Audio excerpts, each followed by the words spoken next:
more than 200 Ukrainian fighters who have been holding out for nearly 3 months in a steelworks complex in Mariupol have now been taken to territory controlled by the Russians.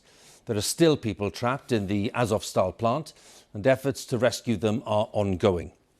Now, the southern port city has been a key target of Russian attack, and it gives Russia control of most of Ukraine's coastline on the Black Sea.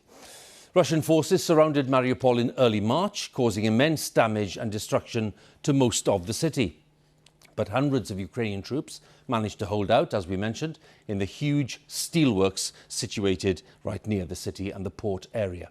They were trapped with a number of civilians and young children who were eventually rescued. Now, reports from Ukraine suggest that more Ukrainian fighters left the plant this afternoon. The latest now from our correspondent, Laura Bicker. It's been a brutal and bloody 83 days, but their battle is over, for now.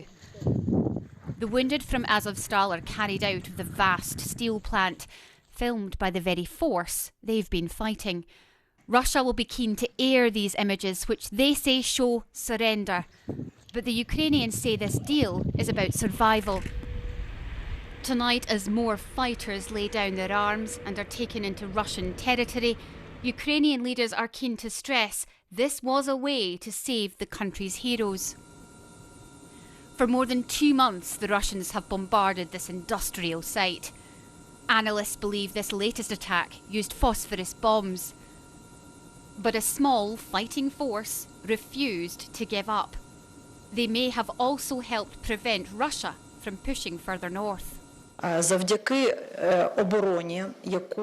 to the Mariupol defenders, the enemy was prevented from redeploying around 20,000 personnel into other regions, and so was unable to rapidly take Zaporizhia.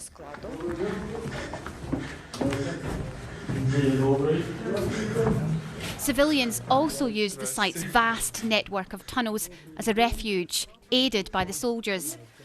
But supplies dwindled, and this cold and fetid bunker was cut off from the world. The situation became desperate. Finally, after 2 months, women and children were allowed out into the light. As they arrived at the evacuation centre, I met Katerina, who'd escaped with her 2 children. The boys, aged 6 and 11, are adapting to being back outside and play much as they did in the dark. Their games involved defeating the Russians. Their father is a fighter and remains at the plant. Были такие прилеты ракетные, что у нас бункер аж. Under the bombardment, the bombs were so heavy it felt like the bunker walls were moving, and the rooms themselves became smaller. Иногда было, что может час. Sometimes there was an hour break, and we hoped maybe that's it, maybe that's the end of it. Katerina's home city of Mariupol has been hollowed out by the Russian assault. This once vibrant port is now a shell littered with death and destruction. From the depths of the steel plant, wounded Ukrainian fighters made a plea for safe passage. Many have already died from sepsis, they claim. The Russians say those injured will be treated, and there are reports of a prisoner swap.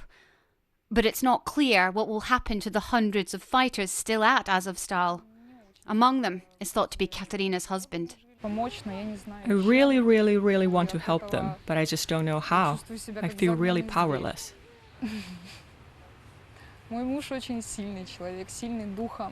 He is a very strong man, strong in spirit. He has been supporting me all my life. The Azovstal fighters may have obeyed an order to save lives, but their resolve in the face of insurmountable odds has made them a symbol of Ukrainian resilience. Laura Bicker, BBC News, Dnipro. Well, let's get the latest from Kyiv, the Ukrainian capital. Our chief international correspondent, Lise Doucette, is there. Lise, what is the significance of what's happened in Mariupol when you consider the wider context of the conflict? This is a major marker in the war. Its bloodiest battle is all but over. And the story of Mariupol will now live in infamy as the place that Russia blasted, bombed, and besieged into submission. Mariupol is now a byword for suffering. It's known, I think, the world over. But it's also been a symbol of the defiance and determination of Ukrainian fighters. Since early March, there were predictions that the city would fall within days. The Ukrainian fighters held on. But now that Mariupol has all but fallen, it has given the Russians a significant strategic victory. For all of the guessing game about what President Putin wants to achieve in his invasion of Ukraine, one thing has been clear. The minimum objective is to secure this land corridor between the Crimean Peninsula, with Russia occupied in 2014, and the eastern Ukraine, where it's now focusing its fighting power and its fighting forces. And for all of Russia's missteps in this war, all of the blunders, it has taken ground in the south and in the east of Ukraine. And tonight, the Ukrainian military says that Russian forces are now fortifying those areas and digging in. It's going to be very, very difficult for the Ukrainians to take them back.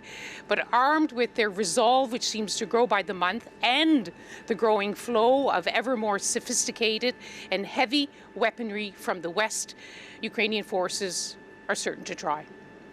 Lise, many thanks again for the latest analysis then, Kyiv. Lise to set for us.